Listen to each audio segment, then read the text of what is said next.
mundo ng social media. Mga netizen na pa sana all sa pangaharana ng isang 69-year-old na lalaki sa kanyang misis. Dating mayor, instant ninong sa maling binyag. Tatay na alam ang pangalan ng isang 13-member K-pop group, kinagiliwan ng netizens. Sanggol, nasawi matapos umanong ilagay sa loob ng oven ng mismong ina.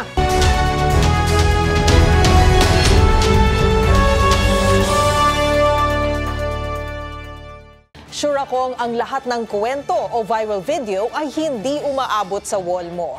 At mga trending na hindi mo akalain yun pala ang totoong kwento, kasama ang mga follow-up na ginawa namin sa mga post na humahakot ng mataas na views, comments, and shares. Kasama ang buong grupo ng TNVS. Trending and the viral show ang kukumpleto ng buong kwento. Ako po si Karen Oyong at ito ang TNVS. Sama-sama tayo, Pilipino.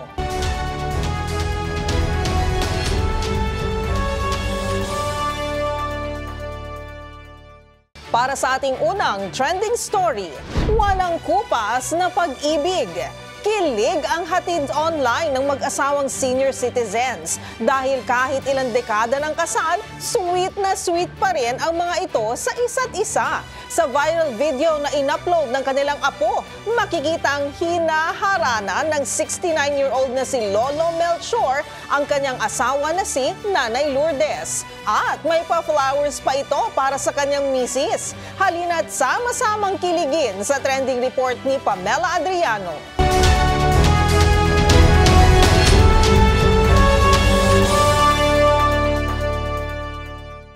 Kinilig ang maraming netizens sa matagal ng mag-asawa na sina Tatay Melchor at Nanay Lourdes dahil sa pagiging sobrang sweet sa isa't isa. Sa video kasi na ito na in-upload ng kanilang apo, mapapanood kung paano hinarana ni Tatay Melchor si Nanay Lourdes at with matching flowers pa.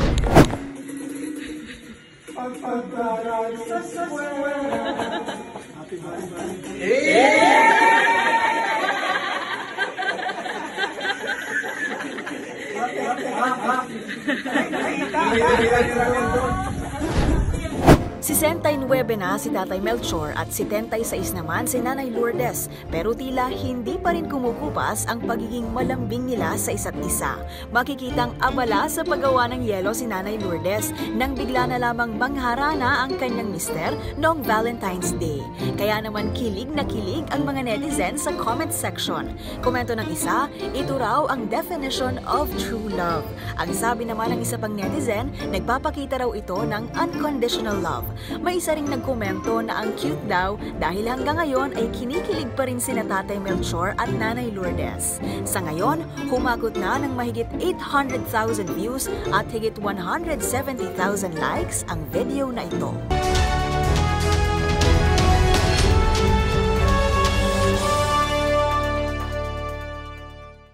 Sa ating next trending story, K-pop fan si Daddy. Isang tatay ang kinagiliwan ng netizens, lalo na ang K-pop fans, matapos nitong pangalanan ang mga miyembro ng isa sa mga sikat na K-pop boy group. Ang grupo kasing ito mayroong 13 miyembro at nakakamangha rin na kilala niya ang mga ito. Very bagets naman ni Daddy. Anong K-pop group kaya ito at sino naman kaya ang bias niya rito? Panoorin ang trending video sa report ni Liway Abbas.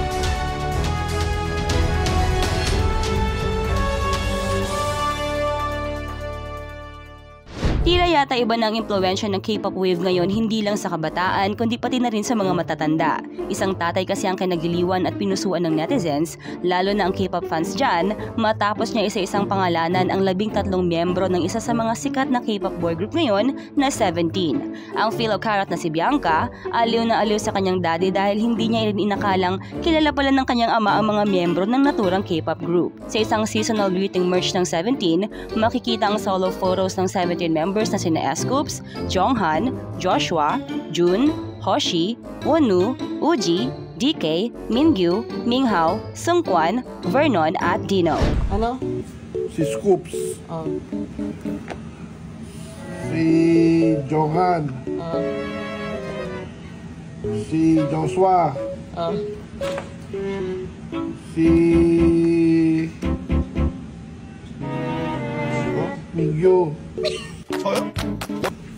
Next. Si Jun. Si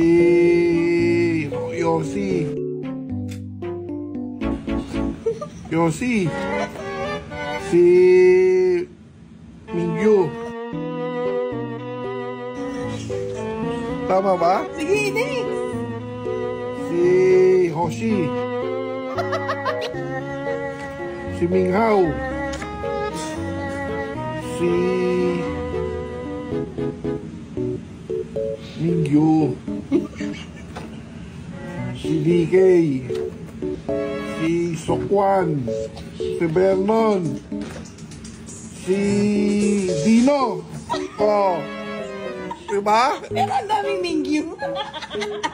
Si Daddy, tila yata bias ang miyembrong si Mingyu dahil ilang beses niya itong binanggit. Pero ayon naman kay Bianca, mas paboritong 17 member ng kanyang tatay si Shua. Nang mapansin naman ng isang fellow Karat na hindi nalito si tatay kina Jonghan at Shua, sinagot naman ito ng dalaga at sinabing bukang bibig ng kanyang mommy ang dalawa kaya hindi na ito nakalimutan ng kanyang ama. Ang video, umani ng maraming views at pabiro pang mga komento mula sa fellow Karats. Noong nakaraang Enero lamang ay bumisita sa Pilipinas ang K-pop boy group para sa kanilang 2-day follow tour concert na ginanap sa Philippine Sports Stadium sa Bulacan.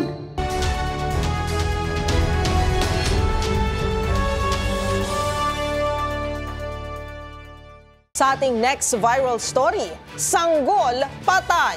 Kalunos-lunos ang sinapit ng isang buwang gulang na sanggol sa kamay mismo ng kanyang ina. Nasawi kasi ito matapos umanong aksidenteng mailagay sa loob ng isang oven.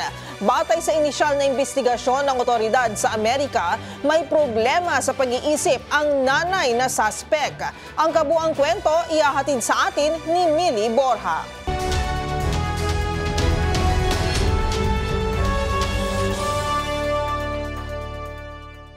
Sinong mag-aakalang ang taong nagbigay buhay sa isang buwang sanggol na ito mula Missouri, United States ang siyang kikitil din dito?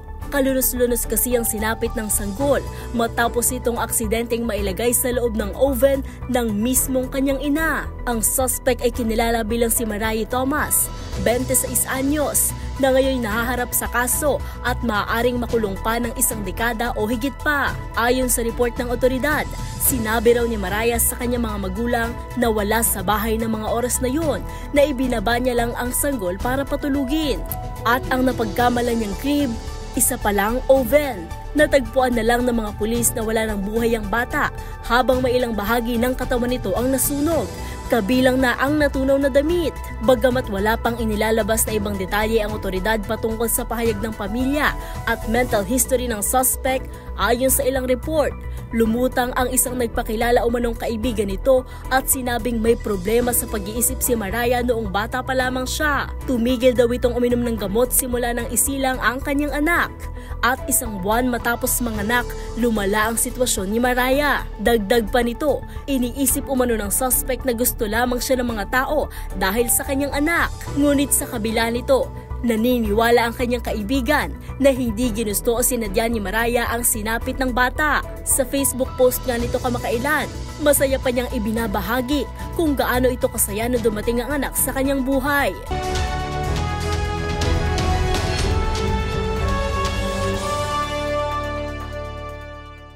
Sa ating next trending topic, instant ninong. Ang matiwasay na seremonya sa isang simbahan sa Malabon tila na balot ng kalituhan matapos may humabol na ninong sa binyag. Maliban sa napakamot ulo ang lahat, ang mas malaking problema ni Ninong, parang hindi kamukha ni baby ang nakalagay sa natanggap niyang invitation. Kasi naman, maling binyag pala ang napuntahan niya. Ang trending wow mali moment ni dating Malabon City Mayor Lenlen Oreta, silipin sa balita ni Arnold Herrera.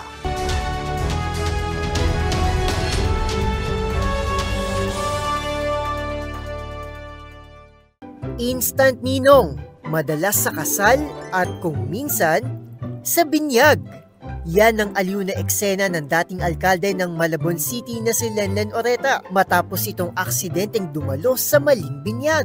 Paliwanag niya, kailanman daw ay hindi siya nalilate sa anumang ganap. Kaya naman nang mapansin niyang nagsisimula na ang binyag ay agad siyang tumungo sa unahan ng simbahan. Pero laking pagtataka nito nang mapansin niya na parang hindi kamukha ni Baby ang nakalagay sa natanggap niyang invitation.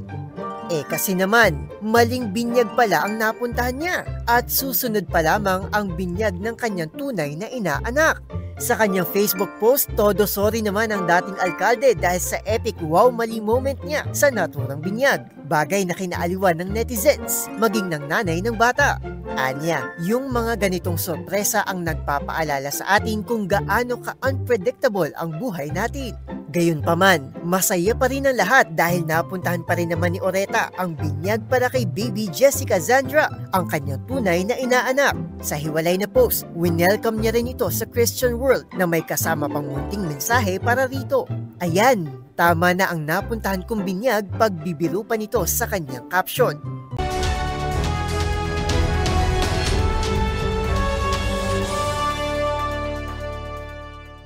Isa na namang episode ng mga nagpa-wow, kinagiliwan at iba't ibang mga insidente ng mga nag-viral na kwento ang ating napanood. Pero ang pinakatumatak sa aking kwento ay ang kwento ng wow mali moment ni dating mayor ng Malabon na si Mayor Lenlen Oreta. O di ba? Ang ating dating mayor, meron pong imbitasyon na pumunta sa isang binyag pero mukhang mali pong binyag ang kanyang na-attendan. O di ba? Pero at the same time, kahit na nawaw mali ay tinanggap pa rin niya ang role bilang isang ninong. At syempre sa lahat po dyan ng mga ninong at ninang, nako, dapat po seryosohin natin ang role na ito. Dahil tumatayo po tayong pangalawang pamilya at pangalawang magulang ng ating mga inaanak. Hindi lang basta-basta pagdating ng Pasko, magririgalo po tayo. O di naman kaya pag birthday at special occasion dahil mas mabigat pa po ang ibig sabihin ng pagiging ninong at ninang sa ating mga inaanak. At alam ko marami rin po sa atin, sinasapuso po natin yan, o di ba? Kaya naman blessing kahit na nawaw mali si dating mayor, ay tinanggap pa rin niya ang kanyang pagiging ninong. Dahil alam naman po natin na isa pong malaki pong blessing at syempre, malaki rin po ang maibibigay po natin na gabay sa ating mga inaanak. Kaya naman po sa ating mga kababayan dyan ng mga ninong at ninang, mabuhay po kayo. At sikapin po natin na maging tunay nga po at maayos at mabuti na second parents ng ating mga inaanak. Kaya naman kung meron din kayong mga katulad na istorya, i-share nyo na yan sa ating comment section o kaya naman itag nyo rin kami sa TikTok at DZRH News. Atin ang mga kwento sa likod ng mga nagva-viral na video kasama ang buong grupo ng TNVS, Trending and Viral Show. Assignment namin na kapag may nagtrending, aalamin, bubuin at ipo-follow up namin ang mga detalye para kapag nakita mo ang viral video na may nag-share, ikaw nang magdagdag ng mga impormasyong nalaman mo sa TNVS, Trending and Viral Show. Mula sa kauna-unahan sa Pilipinas, DZRH, ako po si Karen Oyong.